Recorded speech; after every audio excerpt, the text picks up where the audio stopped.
what does the culmination, the Camp Challenge, from the dream to what it is now, mean to you and your family?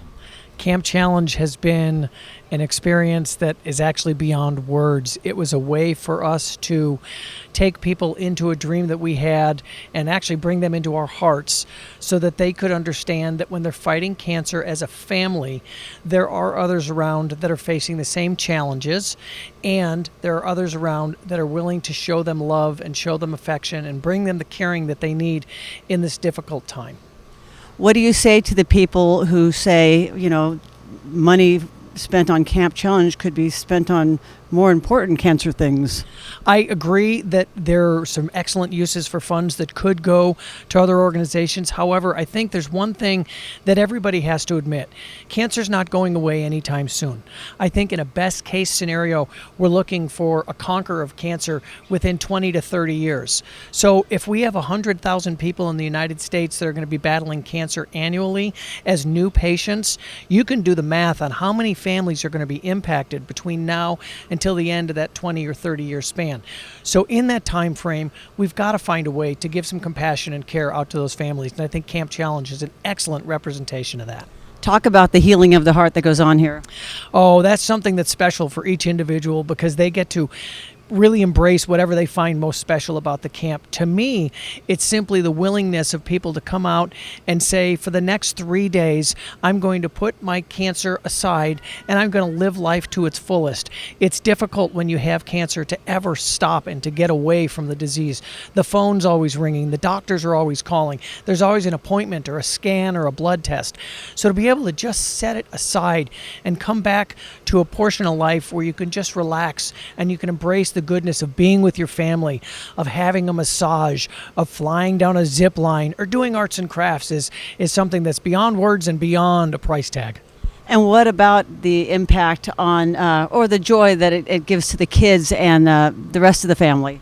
Well, that's one of the best parts. Again, since we focus on the family, this allows the children who really feel isolated when they have a parent that has cancer, they start to recognize they're not alone. Others are facing the same challenge, and they can look at those people and say, how do you overcome your problems? And they start to bond with one another. Again, that's invaluable because it's something that I don't think we address in society as frequently as we should. What makes donating to Camp Challenge unique is that your funds are actually going to make an immediate impact in the lives of a patient that has cancer. I know there are a lot of great organizations that people can donate to, and that money can go towards research. The unfortunate portion of that is that research sometimes can take years, even decades, to make an impact in the lives of people.